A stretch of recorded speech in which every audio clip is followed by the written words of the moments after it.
Hey friends, welcome back to psychology special. I hope कि आप सभी लोग बहुत अच्छे होंगे और आप लोगों का दिन बहुत अच्छा हो। आज की वीडियो में हम लोग डिस्कस करने वाले हैं एक बहुत ही ज़्यादा इंपॉर्टेंट टॉपिक जिसका नाम है साइकोलॉजिकल हिस्ट्री टेकिंग। साइकोलॉजिकल मैंने इसलिए लिखा क्योंकि हिस्ट्री टेकिंग दो तरह की होती है। पहला तो हम नॉर्मली किसी पेशेंट से हिस्ट्री लेते हैं, वो अलग चीज़ होती है, और एक हम साइकेट्रिक पेशेंट से हिस्ट्री लेते हैं, वो उसमें थोड़ा सा डिफरेंस होता है। क्योंकि यहाँ हम जो फोकस करने वाले हैं, यहाँ हमारा फोकस रहेगा साइकोलॉजिकल वेलबींग पे या फिर साइकोलॉजिकल सिम्टम्स पे, बट अदर हिस्ट्री टेकिंग्स पे हमारा जो फोकस होता है वो फिजिकल इलनेस पे होता है। इन दोनों में कुछ चीज़ें ऐसी हैं जो नॉर्मल हिस्ट्री टेकिंग में शायद हम स्किप कर सकते हैं, बट साइकोलॉजिकल हिस्ट्री टेकिंग में हम लोग स्किप नहीं कर सकते। अब यहाँ पर आप लोगों को एक चीज़ बार बार नोटिस आप कर रहे होंगे कि मैं हर वीडियो में अपने कभी पेशेंट या कभी क्लाइंट की बात करती हूँ। तो इसको जस्टिफाई करने के लिए मेरे पास एक एग्जांपल है आपके लिए। फॉर एग्जांपल, कोई इंसान आपके पास आता है अपने साइन एंड सिम्टम्स लेके, मुझे ये प्रॉब्लम हो रही है, ये प्रॉब्लम हो रही है और मैं इसका क्या करूँ। अपनी प्रॉब्लम लेके वो आ रहा है और आपको उसका सोल्यूशन निकालना है इन दी साइकोलॉजिकल सेटिंग्स। आप उसको क्या कहेंगे? आते ही उसको पेशेंट बना देंगे? नहीं ना। वहाँ पर क्या है कि हम उस इंसान को एज अ क्लाइंट रिप्रेजेंट करेंगे। हम उसे बोलेंगे कि ये हमारा क्लाइंट है। जब तक कि हम किसी इंसान को एक पर्टिकुलर डायग्नोसिस नहीं दे देते, हम उसे पेशेंट नहीं बोलेंगे। तो पेशेंट हम किसी को कब पेशेंट बोल के कब रेफर करते हैं? जब हम उसे एक पर्टिकुलर डायग्नोसिस देते हैं। एक पर्टिकुलर डायग्नोसिस जब हम किसी को दे देते हैं ना, तब हम उसे पेशेंट बोलते हैं। Otherwise we refer the person as a client. तो यहाँ कभी मैं वर्ड पेशेंट यूज़ करूँगी, कभी क्लाइंट, क्योंकि हमारे साइकोलॉजिकल सेटअप में हम लोग क्लाइंट ही बोलते हैं। बट जिस टाइम हम हिस्ट्री टेकिंग कर रहे हैं, वहाँ पे मोस्टली हिस्ट्री टेकिंग के फॉर्मेट्स में आपने देखा होगा कि पेशेंट वर्ड बहुत ज़्यादा यूज़ हो रहा है, क्योंकि हिस्ट्री टेकिंग हम कर ही इसलिए रहे हैं ताकि हम उस क्लाइंट को इन्वेस्टिगेट कर सकें, उसकी सारी इन्फॉर्मेशन को गैदर कर सकें। हिस्ट्री टेकिंग का मेन पर्पज़ क्या है? Main purpose of history taking है कि हमें इंफॉर्मेशन गैदर करनी है, इंफॉर्मेशन गैदरिंग। तो इंफॉर्मेशन गैदरिंग मेन पर्पज़ है। हमें यहाँ पे क्या करना है? क्लाइंट को इन्वेस्टिगेट करना है, उसको एक पर्टिकुलर डायग्नोसिस देनी है। डायग्नोसिस देने के बाद तो वो पेशेंट ही बन गया। उसके बाद हमें उसका ट्रीटमेंट करना है। तो हमें यहाँ पे अपना फोकस पता है कि हमारा जो गोल है वो क्या है, कि उसका ट्रीटमेंट करना, उसकी प्रॉब्लम को सॉल्व करना। तो यहाँ पे हम पेशेंट बोल सकते हैं। एम आई राइट? ओके, तो यहाँ तक आपको समझ आ गया होगा। हिस्ट्री टेकिंग का मेन पर्पस हमारा इन्फॉर्मेशन गैदरिंग है। अब इन्फॉर्मेशन भी दो तरह की होती है। इन्फॉर्मेशन या तो आपकी एक रेलेवेंट इन्फॉर्मेशन हो सकती है, एक हो सकती है कोई भी इन्फॉर्मेशन तो बहुत ज़्यादा होती है ना, बहुत वास्ट हो सकती है, इलेबोरेटेड हो सकती है, लेकिन हमें बहुत ज़्यादा इलेबोरेटेड इन्फॉर्मेशन की ज़रूरत नहीं है। हमें रेलेवेंट इन्फॉर्मेशन चाहिए जो हमारे लिए इम्पॉर्टेंट है, जिससे कि हम प्रॉपर इन्वेस्टिगेशन करके एक सही डायग्नोसिस दे के पेशेंट का ट्रीटमेंट कर सकें। तो रेलेवेंट इन्फॉर्मेशन के लिए हमारे पास कुछ पॉइंट्स होते हैं जिन्हें हमें डिस्कस करना होता है। तो मैं आपके साथ हेडिंग्स और सब हेडिंग्स को डिस्कस करूंगी। उसके बाद आप लोग ये हिस्ट्री टेकिंग फॉर्मेट को लेकर ट्राई कर सकते हैं अपने पेशेंट्स और क्लाइंट्स की हिस्ट्री लेकर। ज़्यादा टाइम वेस्ट ना करते हुए स्टार्ट करते हैं आज की वीडियो। फर्स्ट ऑफ ऑल, जब हम हिस्ट्री टेकिंग कर रहे हैं तो हमें जब भी हम हिस्ट्री टेकिंग का फॉर्मेट लिखते हैं ना, लिखते टाइम हमें ऊपर लिखना होता है हिस्ट्री, पेशेंट्स हिस्ट्री लिखना होता है। पेशेंट्स हिस्ट्री, पेशेंट की हिस्ट्री है। तो इसमें हमारी जो फर्स्ट हेडिंग है, that will be demographic profile. सबसे पहले हमें पेशेंट की डेमोग्राफिक प्रोफाइल के बारे में पता होना चाहिए, क्योंकि अगर हमें उसका नाम, उसकी मोस्टली जो कॉमन चीज़ें होती हैं, अगर वही हमें नहीं पता तो हम आगे क्या ही डायग्नोस करेंगे। First of all demographic profile के बारे में पता होना चाहिए। तो उसमें भी दो तरह की चीज़ आती है। पहली चीज़ आती है patients information. Patients information, patient की इंफॉर्मेशन हमें प्रॉपर होनी चाहिए। जैसे कि उसमें पेशेंट का नाम पता होना चाहिए हमें, पेशेंट की एज क्या है, सेक्स क्या है, मेल फीमेल, मैरिटल स्टेटस क्या है, मैरिड है, अनमैरिड है, विडो है, सेपरेटेड है, क्या है, वो पता होना चाहिए। देन एजुकेशन, कहाँ तक पढ़ा लिखा है, ऑक्यूपेशन क्या है, काम क्या करते हैं, टोटल अर्निंग कितनी है, कितना कमाते हैं। टोटल अर्निंग से क्या पता चलता है कि स्ट्रेस लेवल, बहुत सारी प्रॉब्लम्स के बारे में हमें पता चल जाता है अर्निंग के अकॉर्डिंग, क्योंकि कई बार सोशो इकोनॉमिक कंडीशंस की वजह से भी कई सारी साइकोलॉजिकल प्रॉब्लम्स अराइज होती हैं। उसके बाद हमें नेशनलिटी पता होनी चाहिए, नेशनलिटी क्या है, कौन से रिलीजन को फॉलो करते हैं हमारे पेशेंट जो हैं। देन उनका एड्रेस क्या है। तो ये सारी चीज़ें हमें पता होनी चाहिए, address, and even we can ask for contact number. Contact number भी हम मांग सकते हैं। रेफरेंस सोर्सेज क्या हैं, कहाँ से रेफ़र होके आए हैं, रेफ़र किया गया है या फिर खुद से आए हैं, तो ये चीज़ें भी हमें पता होनी चाहिए। ये सारी तो हो गई हमारे पास पेशेंट्स इन्फॉर्मेशन। पेशेंट की ये इन्फॉर्मेशन हमारे लिए ज़रूरी होता है पूछना हिस्ट्री से पहले, so that we can know the relevant basic things about the patient. Second हमारा डेमोग्राफिक प्रोफाइल में ही होता है इन्फॉर्मेंट्स इन्फॉर्मेशन, क्योंकि हिस्ट्री टेकिंग के टाइम पे हम हिस्ट्री दो लोगों से लेते हैं, पेशेंट से भी लेते हैं, इन्फॉर्मेंट से भी लेते हैं। मोस्टली हमें चीज़ें इन्फॉर्मेंट से ही पता चलती है, मोस्टली चीज़ें तो हमें इन्फॉर्मेंट से ही पता चल रही हैं, क्योंकि पेशेंट तो अपने होश में है नहीं पूरा कि हम पेशेंट से सारी चीज़ें पूछें और वो अच्छे से बता सकें। कई बार क्या होता है कि साइकोटिक पेशेंट्स होते हैं जिन्हें अपने बारे में इतना नहीं पता होता है, या फिर उन्हें अपनी प्रॉब्लम के बारे में ही नहीं पता होता, उनके अंदर इंसाइट प्रेजेंट नहीं होती है, तो उस पेशेंट से हम रिलायबल हिस्ट्री नहीं ले सकते, तो वहाँ पे इन्फॉर्मेंट की भी ज़रूरत पड़ती है। न्यूरोटिक पेशेंट्स में हम हिस्ट्री ले सकते हैं, तो इन्फॉर्मेशन में भी हमें पता होनी चाहिए इन्फॉर्मेंट का नाम क्या है, कितनी एज है उनकी, सेक्स क्या है, मेल फीमेल, एजुकेशन क्या है उनकी, ऑक्यूपेशन क्या है, क्या काम करते हैं। ये तो हो गई नॉर्मल सी चीज़ें। मेन चीज़ होती है कि रिलेशन विद पेशेंट। जो इन्फॉर्मेंट है वो पेशेंट के लगते क्या हैं, relation with patient, stay with patient और नॉट, पेशेंट के साथ रहते हैं या नहीं रहते हैं, या सुनी सुनाई बातों को हमें बताने के लिए आए हैं। साथ में रहते हैं तो वो ज़्यादा, जो इन्फॉर्मेशन है वो ज़्यादा रिलायबल होगी, क्योंकि वो 24 घंटे बंदा उस पेशेंट को ऑब्जर्व कर रहा है, उस इंसान को ऑब्जर्व कर रहा है कि हाँ इसमें ये प्रॉब्लम्स हो रही है, ये नहीं हो रही है। लेकिन अगर इंसान कहीं और रहता है, पेशेंट के साथ रहता ही नहीं है, तो वो पूरी तरह से ऑब्जर्व नहीं कर रहा, वो सिर्फ उन चीज़ों को बता सकता है जो उसे बताई गई हैं। ठीक है, यहाँ पे एक और इम्पॉर्टेंट चीज़ आती है हमारे पास, रिलायबिलिटी ऑफ इन्फॉर्मेशन। या ये भी हमें हिस्ट्री में लिखना होता है, रिलायबिलिटी ऑफ इन्फॉर्मेशन, कि जो इन्फॉर्मेशन आपको दी गई है वो कितनी रिलायबल है, क्या आपको लगता है कि आप इस पर रिलाई कर सकते हो या नहीं। तो ये चीज़ें होती हैं। फिर नेक्स्ट चीज़ हमारे पास जो आ जाती है, second point, that is chief complaints. अब ये जो चीफ कंप्लेंट्स है ना, ये बहुत इम्पॉर्टेंट पॉइंट है यहाँ पर, क्योंकि चीफ कंप्लेंट वो होती है जो भी साइन एंड सिम्टम्स आ रहे हैं, जो भी मेन प्रॉब्लम है जिसको लेकर पेशेंट हमारे पास आया है, जिसकी वजह से पेशेंट हमारे पास आया, जो प्रॉब्लम्स हमें सॉल्व करनी है, वो हमारी चीफ कंप्लेंट्स में आती है, जो भी साइन एंड सिम्टम्स आ रहे हैं। तो चीफ कंप्लेंट भी दो तरह की हो सकती हैं, दो तरह से लिखेंगे। एक हम लिखते हैं पेशेंट्स वर्जन। पेशेंट्स वर्जन में होता है पेशेंट ने हमें क्या बताया, तो ये हम पेशेंट की लैंग्वेज में लिखते हैं, पेशेंट्स लैंग्वेज, उसी की लैंग्वेज में लिख सकते हैं, या फिर हम जैसा बताया है ना बिल्कुल वैसा ही लिख सकते हैं। लाइक ये सब्जेक्टिव चीज़ होती है। ठीक है, पेशेंट वर्जन में लिख लिया हमने, इन्फॉर्मेंट्स वर्जन में लिख लिया, इन्फॉर्मेंट्स वर्जन लिख लिया, या फिर इन्फॉर्मेंट वर्जन की जगह आप इन्फॉर्मेंट की दी हुई इन्फो के अकॉर्डिंग भी लिख सकते हो। तो इसमें चीफ कंप्लेंट में आपको कुछ चीज़ों का ध्यान रखना पड़ता है कि आपको क्या क्या लिखना है। पहले तो आपको इसमें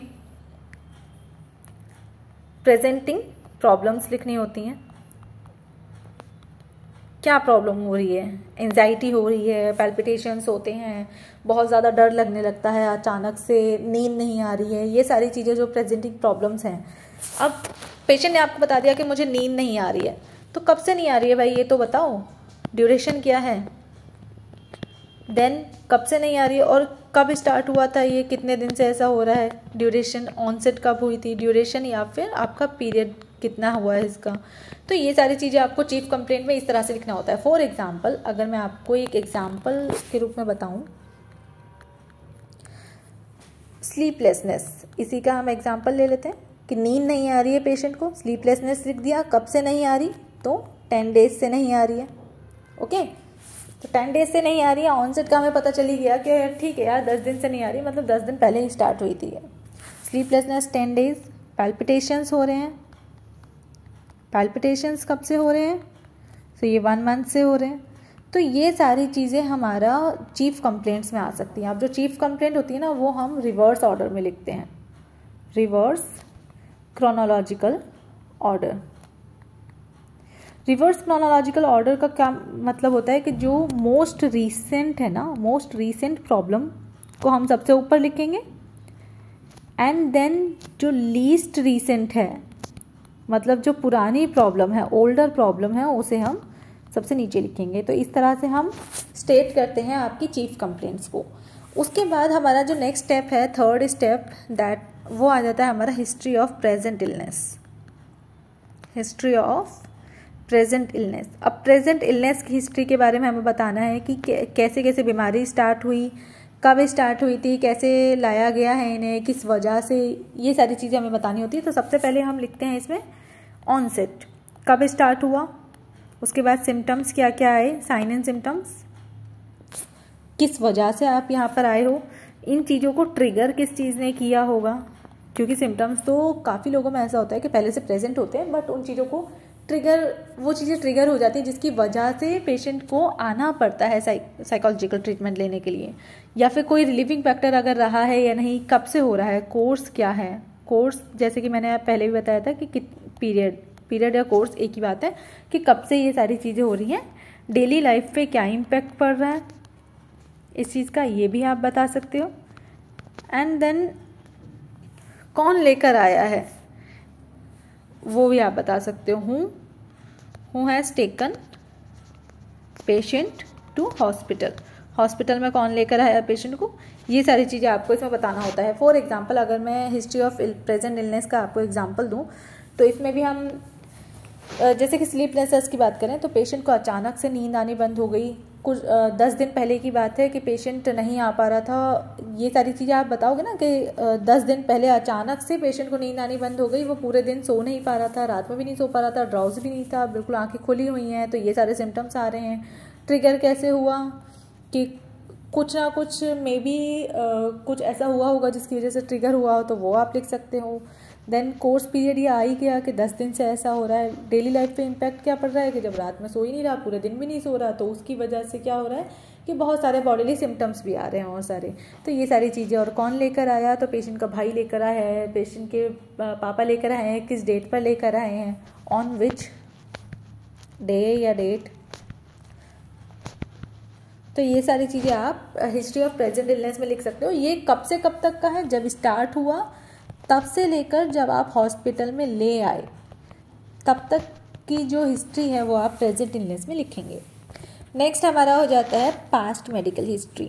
fourth one is our past medical history. तो पास्ट मेडिकल हिस्ट्री में क्या लिख सकते हैं, पेशेंट को कोई प्रॉब्लम तो नहीं है, पहले कभी रही हो कोई प्रॉब्लम, कोई भी लाइक किसी को डायबिटीज़, लाइक कम्युनिकेबल डिजीज़ कभी रही हो, या नॉन कम्युनिकेबल डिजीज़ रही हो, नॉन कम्युनिकेबल डिजीज़। तो इन सब चीज़ों की जो हिस्ट्री है वो सारी लिखनी होती है। और कोई हिस्ट्री कुछ सीवियर कोई प्रॉब्लम रही हो, या कोई एक्सीडेंटल हिस्ट्री होती है जिसकी वजह से कोई ना कोई प्रॉब्लम हो जाती है, लाइक हेड इंजरी वगैरह हो जाती है, तो ये सारी चीज़ें लिखनी है। और ये चीज़ें कब से हुई हैं तो वो आप लिखोगे फ्रॉम व्हेन, कब से हुई है, यहाँ पे आप टाइम डालोगे कि इतने दिनों से तब हुआ था ये, और इसका क्या ट्रीटमेंट लिया गया, ट्रीटमेंट टेकन, ये सारी चीज़ें आपको पास्ट मेडिकल हिस्ट्री में बतानी होती है। नेक्स्ट हमारा पास्ट मेडिकल हिस्ट्री के बाद आ जाता है fifth point, past psychiatric history. ये हमने मेडिकल हिस्ट्री के बारे में बात करी, अब हम साइकेट्रिक हिस्ट्री के बारे में बात करेंगे कि पास्ट में पहले कोई साइकेट्रिक प्रॉब्लम तो नहीं रही है पेशेंट को, कोई भी अगर साइकेट्रिक प्रॉब्लम रही हो, प्रीवियस मेंटल हेल्थ इशू कोई रहे हो, प्रीवियस मेंटल हेल्थ इश्यूज़ अगर रहे हैं तो क्या हॉस्पिटलाइजेशन हुई है उसके लिए, या फिर ऐसे ही मतलब दिखाया ही ना हो, कहीं पे जाके किसी से कंसल्ट ही नहीं किया, ऐसे ठीक हो गया, थोड़ा बहुत इशू था कोई, तो पास्ट मेंटल हेल्थ इशू रहे हैं या कब से रहे हैं वो भी लिखना होगा, सिंस व्हेन, कब था ये सब, हॉस्पिटलाइजेशन हुई है या नहीं हुई है, ये सारी चीज़ें हमें पता होनी चाहिए। इसके लिए कोई थेरेपी ली है या नहीं वो पता होना चाहिए, कोई ट्रीटमेंट लिया है या नहीं, ये सारी चीज़ें हमें पास्ट साइकेट्रिक हिस्ट्री में लिखनी होगी। नेक्स्ट हमारा 5th पॉइंट आ जाता है, 6th पॉइंट आ जाता है हमारा फैमिली हिस्ट्री का। अब जब भी हम कोई साइकोलॉजिकल हिस्ट्री टेकिंग कर रहे हैं ना, तो फैमिली हिस्ट्री बहुत इंपॉर्टेंट हो जाती है, क्योंकि कई बार क्या होता है कि कुछ बीमारियां जो होती हैं वो जेनेटिकली प्रिडिस्पोजिंग होती हैं, कुछ होती हैं जो फैमिली में रन हो रही हैं इस वजह से हो रही है, या फैमिली में कोई और प्रॉब्लम हो रही है जिस वजह से कोई इशू होने लगता है।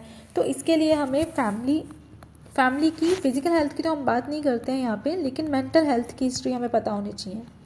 फैमिली में किसी को कोई ऐसी मेंटल हेल्थ प्रॉब्लम तो नहीं थी जो पहले रही हो या अभी भी है, वो चीज़ हमें पता होनी चाहिए। कोई भी मेडिकल हिस्ट्री, सीजर्स किसी को आते हैं अगर, या कार्डियक डिसऑर्डर है, या कोई भी ऐसी सीवियर डिसऑर्डर है जिसकी वजह से पेशेंट के माइंड पे इम्पैक्ट पड़ रहा है, कि होता है ना कभी कभी के पास के ही कोई रिलेटिव्स होते हैं, जैसे कि मम्मी पापा भाई बहन, किसी में से अगर किसी को बहुत ज़्यादा कोई सीवियर प्रॉब्लम है, लाइक किसी को अगर कोई कैंसर है एग्जाम्पल के लिए, तो उसका भी मेंटल हेल्थ पे बहुत असर पड़ता है, एंजाइटी लेवल बढ़ने लगता है, तो ये सारी चीज़ें होती हैं। कोई घर में सब्सटेंस यूज़ तो नहीं करता है, क्योंकि अगर कोई घर में सब्सटेंस यूज़ करता है तो बहुत ज़्यादा चांसेस होते हैं कि वो पेशेंट या वो इंसान भी सब्सटेंस यूज़ करे। तो ये सारी चीज़ें हमारी फैमिली हिस्ट्री में आ जाती हैं। नेक्स्ट हमारा आता है सोशल हिस्ट्री। फैमिली हिस्ट्री के बाद हम देखते हैं सोशल हिस्ट्री। सोशल हिस्ट्री क्या होती है कि हम सोसाइटी में किस तरह से बिहेव कर रहे हैं, किस तरह से रहते हैं, तो ये हमारी सोशल हिस्ट्री है। लाइक हमारी लिविंग कंडीशन देख सकते हैं पेशेंट की, लिविंग कंडीशन क्या है, कैसी जगह पर रहता है, वो अर्बन एरियाज़ में रहता है, रूरल एरियाज़ में रहता है, ये सारी चीज़ें पता चल जाएंगी। कच्चा मकान, कच्चा घर है, पक्का घर है, ये सारी चीज़ें हमें लिखनी होती है इसमें। सपोर्ट सिस्टम कितना है, सपोर्ट सिस्टम मतलब सपोर्ट सिस्टम में आते हैं लोग आपको कितना सपोर्ट कर रहे हैं, तो इसमें 2 तरह का सपोर्ट आ जाता है। फैमिली सपोर्ट कितना है, फैमिली के लोग सपोर्ट कर रहे हैं हर चीज़ में या नहीं कर रहे हैं, फैमिली का फ्रेंड्स का सपोर्ट आ जाता है, टीचर्स का सपोर्ट, तो सोसाइटी में जितने भी लोग आपके आसपास हैं, आपसे जुड़े हुए हैं, उनका सपोर्ट कितना मिल रहा है। सोशल हिस्ट्री में उसके बाद ऑक्यूपेशनल हिस्ट्री आ जाती है, जहाँ काम करने जा रहे हैं वहाँ भी तो लोगों से एंगेज हो रहे हैं, वहाँ भी तो लोगों से मिल रहे हैं, वहाँ कैसा माहौल है। कहीं ऐसा तो नहीं कि जो आपका वर्क प्लेस है वो बहुत ज़्यादा टॉक्सिक है जिसकी वजह से मेंटल हेल्थ पे इफेक्ट पड़ रहा है। क्या पता वर्क प्लेस अच्छा है लेकिन घर में कुछ ना कुछ ऐसा कॉन्फ्लिक्ट चल रहे हैं जिसकी वजह से मेंटल हेल्थ पे असर पड़ रहा है। तो यहाँ पे जो फैमिली के कॉन्फ्लिक्ट्स होते हैं ना, वो भी हमें लिखने होते हैं कि फैमिली में कोई कॉन्फ्लिक्ट तो नहीं चल रहा है प्रेजेंटली जिसकी वजह से मेंटल हेल्थ पे असर पड़ रहा हो। तो ये सारी चीज़ें हमें डॉक्यूमेंट करना होता है। सोशल हिस्ट्री में हमारी और भी चीज़ें आती हैं, जैसे कि मैरिटल हिस्ट्री। वैसे तो मैरिटल हिस्ट्री हम अलग से भी लिख सकते हैं, बट मैरिटल हिस्ट्री आप इसमें भी लिख सकते हो कि मैरिज कैसी चल रही है, लाइक कोई कॉन्फ्लिक्ट्स तो नहीं है, सही चल रहा है सब कुछ या नहीं चल रहा है, आप एक दूसरे से बातें शेयर कर पा रहे हो या नहीं, बहुत सारी चीज़ें होती हैं, ये भी हमें उसमें लिखना होता है। Mostly in case of females कभी कभी क्या होता है कि आफ्टर मैरिज कुछ साइकोलॉजिकल सिम्टम्स आ सकते हैं, क्योंकि अडेप्ट करने में प्रॉब्लम हो जाती है नए घर में। दूसरी चीज़ हम रिक्रिएशनल हिस्ट्री लिख सकते हैं इसमें। रिक्रिएशनल एक्टिविटीज़ क्या करता है पेशेंट, रिक्रिएशनल एक्टिविटीज़ के लिए आप क्या क्या करते हो वो सारी चीज़ें लिख सकते हैं। लेज़र टाइम को कैसे यूज़ करते हो, अपना जो फ्री टाइम है उसको कैसे यूज़ करते हैं पेशेंट, वो भी इसमें सोशल हिस्ट्री में ही सब कुछ आ जाएगा। सोशल हिस्ट्री के बाद नेक्स्ट आती है हमारी 8th one is developmental history. और डेवलपमेंटल हिस्ट्री इसलिए ज़रूरी होती है क्योंकि डेवलपमेंट के टाइम पे अगर कोई प्रॉब्लम रही है, बचपन से लेकर अभी तक कोई प्रॉब्लम रही है, तो उसकी वजह से मेंटल हेल्थ इश्यूज अराइज हो सकते हैं। क्योंकि कई बार क्या होता है ना कि मेंटल हेल्थ इश्यूज अचानक से नहीं होते हैं। जब किसी का चाइल्डहुड अगर अच्छा ना रहा हो, डेवलपमेंट में कोई प्रॉब्लम आई हो, या फिर बचपन में ही कोई ऐसी प्रॉब्लम्स अराइज होनी शुरू हो गई हो जिसकी वजह से मेंटल हेल्थ पे फ़र्क पड़ता है, तो वो चीज़ें बाद में आके उसके सिम्टम्स दिखाई देते हैं, एडल्टहुड में दिखाई देते हैं। तो यहाँ पे हम डेवलपमेंटल हिस्ट्री बहुत इंपॉर्टेंट है, तो हम यहाँ पर लिखते हैं कोई चाइल्डहुड सिग्निफिकेंट इवेंट तो नहीं है, चाइल्डहुड का कोई भी सिग्निफिकेंट इवेंट फॉर एग्ज़ाम्पल कभी किसी के यहाँ ऐसा होता है कि बच्चों को बहुत ज़्यादा हर चीज़ के लिए डराया धमकाया जाता है, बहुत ज़्यादा रिस्ट्रिक्ट किया जाता है, या फिर बहुत ज़्यादा चाइल्ड अब्यूज़ हुआ है, तो चाइल्ड अब्यूज़ भी इसमें आ सकता है। चाइल्ड अब्यूज़ में क्या होता है कि जैसे टीचर्स लोग मारते हैं या पेरेंट्स घर में बच्चे को मार रहे हैं, बीट कर रहे हैं, तो ये सारी चीज़ें ना चाइल्डहुड ट्रॉमा बन जाती है, चाइल्ड अब्यूज़ में आ जाता है या फिर चाइल्डहुड ट्रॉमा में आ जाता है, जिसकी वजह से आगे जाके साइकोलॉजिकल सिम्टम्स डेवलप हो सकते हैं। देन एडोलसेंस की बात करें, एडोलसेंस में कई बार क्या होता है कि स्कूल में फ्रेंड्स वगैरह बनते हैं, तो इसकी वजह से एडोलसेंस एक्सपीरियंस कई तरह के होते हैं। जैसे कि मोस्टली अगर मैं एग्जांपल दूं तो बॉडी शेमिंग की वजह से प्रॉब्लम्स हो सकती हैं, या फिर एकेडमिक्स में अच्छा परफॉर्म नहीं कर रहे हो, एकेडमिक्स में अच्छा परफॉर्म नहीं कर रहे हैं, इसकी वजह से घर पे बहुत ज़्यादा सुनने को मिल रहा है, लोग बहुत ज़्यादा टॉन्ट कर रहे हैं, या फिर वही ट्रॉमा हो रहा है किसी ना किसी तरह का, तो उसकी वजह से भी बहुत सारी प्रॉब्लम्स हो सकती है। जन यंग अडल्टहुड में क्या क्या प्रॉब्लम्स आई हैं उनको हम स्टेट कर सकते हैं इसमें, तो वो सारी चीज़ें डेवलपमेंटल हिस्ट्री में लिखी जाएंगी। नेक्स्ट हमारा आता है डेवलपमेंटल हिस्ट्री के बाद रिस्क असेसमेंट।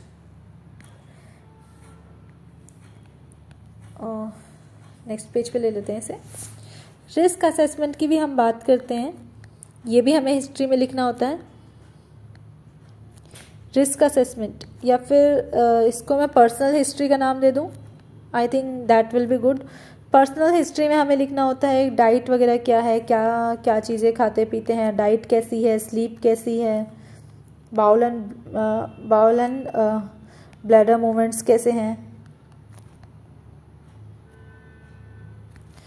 तो ये सारी चीज़ें हमें लिखनी होती हैं। एंड अदर हैबिट्स क्या हैं, कुछ लाइक सब्सटेंस अब्यूज़ की हिस्ट्री भी लिख सकते हैं। सब्सटेंस अब्यूज़ तो नहीं करते हैं, कोई सिगरेट वगैरह तो नहीं पीते, सिगरेट, अल्कोहल, कोकेन, गांजा, ये सारी चीज़ों की हिस्ट्री इसमें आएगी। देन लेज़र टाइम को कैसे यूज़ करना है मैंने आपको सोशल हिस्ट्री में भी बताया, बट आप यहाँ पर लिखेंगे तो वो ज़्यादा बेटर होगा कि लेज़र टाइम को किस तरह से यूज़ किया जाता है। नेक्स्ट हमारा जो ये रिस्क असेसमेंट है, ये भी हमारी पर्सनल हिस्ट्री में आ गया है। रिस्क असेसमेंट में आप क्या क्या लिख सकते हो, रिस्क असेसमेंट में आपकी दो चीज़ें हो सकती हैं, सुसाइडल, यहाँ पे आपकी सुसाइडल हिस्ट्री आती है। अब सुसाइडल हिस्ट्री में दो तरह की चीज़ें होती हैं, एक तो सिर्फ आइडिएशंस आते हैं या फिर थॉट्स आते हैं। सुसाइड के थॉट्स बहुत ज़्यादा आते हैं, बात बात पे लगता है इतने ज़्यादा डिप्रेस हो गए हो कि सुसाइड कर लेना चाहिए, अब ये ज़िंदगी किसी काम की नहीं है। या फिर सुसाइडल अटेम्प्ट्स, क्या पेशेंट ने कभी अटेम्प्ट्स किए हैं, कितने अटेम्प्ट किए हैं, फेल हुए तो कैसे हुए, कब कब अटेम्प्ट किए, या क्या सिचुएशन थी उस टाइम पे, ये सारी चीज़ें आपको लिखनी होती है। देन होमिसाइडल, कई जगहों पे क्या होता है कि होमिसाइडल हिस्ट्री भी हमें लेनी होती है कहीं, क्योंकि कुछ लोग सुसाइड करने की बजाय सोचते हैं कि पूरे घर को, पूरे परिवार को लेकर मर जाना ही सही है, क्योंकि पूरा का पूरा जो बोझ है ना वो उन्हीं के ऊपर है। फैमिली में कुछ लोग सिंगल अर्निंग मेंबर होते हैं, तो उसकी वजह से उनके अंदर होमिसाइडल के थॉट्स आने लगते हैं, होमिसाइड के। तो ये सारी चीज़ें हमें देखनी होती हैं। उसके बाद हिस्ट्री के बाद हमें एंड में एमएससी करना होता है। तो एमएससी के लिए तो मैं ऑलरेडी आपके लिए एक वीडियो बना चुकी हूँ, तो उसमें आप देख सकते हो पूरा थॉरोली मैंने उसमें समझाया हुआ अच्छे से कि एमएससी किस तरह से परफॉर्म करना है आपको। बाकी सारी आपकी हिस्ट्री में ये सारे पॉइंट्स आ जाएंगे, तो आप इनको चाहो तो एक पेपर पे आप इन सारे पॉइंट्स को लिख सकते हो आराम से। हमने आज क्या क्या डिस्कस किया कि पेशेंट की हमें डेमोग्राफिक प्रोफाइल लेनी होती है, जिसमें पेशेंट और इन्फॉर्मेंट दोनों की हिस्ट्री होती है। Then chief complaint, then history of present illness, past psychiatric history, past medical history, family history, social history, developmental history, and then personal history and mental status examination. तो this is all about the psychological history taking. अगर आपको इस video में कोई भी doubt है या फिर कोई भी सजेशन आप देना चाहते हैं तो आप कमेंट बॉक्स में लिख सकते हैं। I will really appreciate that. और आपको मेरी वीडियो पसंद आई हो तो इसे प्लीज़ लाइक करें, ज़्यादा से ज़्यादा शेयर करें और मेरे चैनल को सब्सक्राइब करें फॉर मोर सच वीडियोज़। तब तक के लिए thank you and bye bye. मिलते हैं नेक्स्ट वीडियो में और भी अच्छे टॉपिक के साथ। Bye bye again.